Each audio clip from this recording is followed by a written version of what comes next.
In a move that has shocked absolutely no one, President Donald Trump has once again demonstrated his unparalleled skill for turning political maneuvering into something resembling a sitcom plot.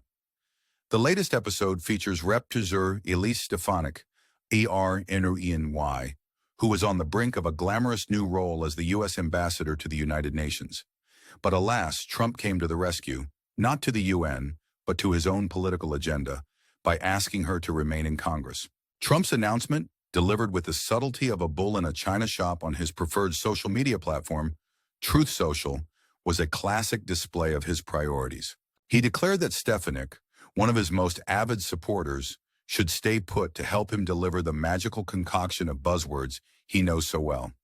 Historic tax cuts, great jobs, record economic growth, a secure border, energy dominance, peace through strength, and much more. It's as if he's reciting the greatest hits of his campaign trail, with each promise sounding more like a fairy tale than the last. The reasoning behind this request, Trump assures us, is the very tight majority in Congress. Apparently, the idea of someone else occupying Stefanik's seat is a nightmare akin to finding out that Mar-a-Lago has run out of gold leaf for the dining room.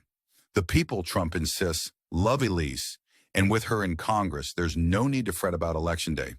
After all, who wouldn't want to hold on to someone who has mastered the art of unwavering loyalty with the finesse of a reality TV star? But let's not forget, there are others who can handle the United Nations gig. Because as we all know, representing the United States on the global stage is something you can just delegate to the next person in line, sort of like passing the mashed potatoes at a Thanksgiving dinner. Stefanik, poised as she was to glide through Senate confirmation with bipartisan support, found herself under pressure to step back from the UN role. Why? Because the House Republicans' razor-thin majority is apparently as fragile as Trump's ego during a roast.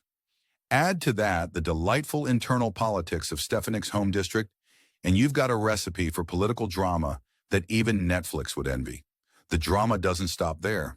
The New York State primary structure, combined with the GOP's inability to present a united front, has led to concerns about a future special election.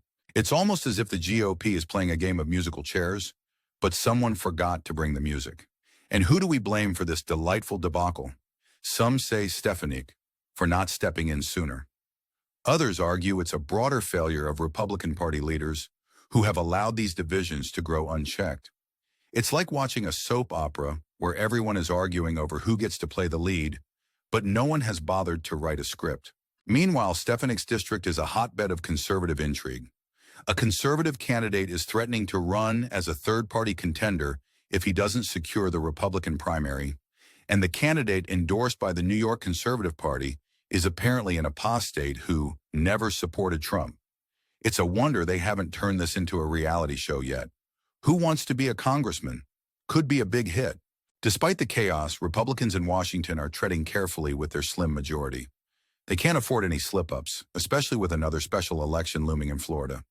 It's a situation that calls for strategic planning and unity, but what they have is more akin to a group project where everyone forgot to meet up.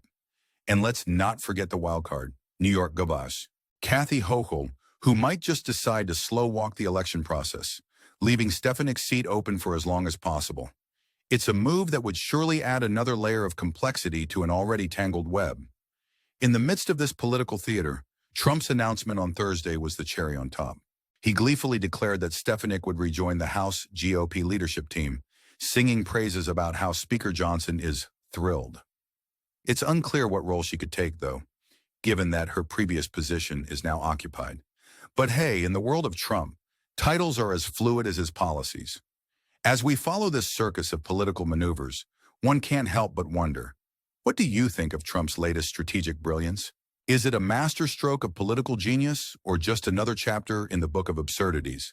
We'd love to hear your thoughts, so drop a comment below. And while you're at it, why not subscribe and hit that like button? After all, keeping up with this roller coaster requires a community of those who appreciate the fine art of political satire.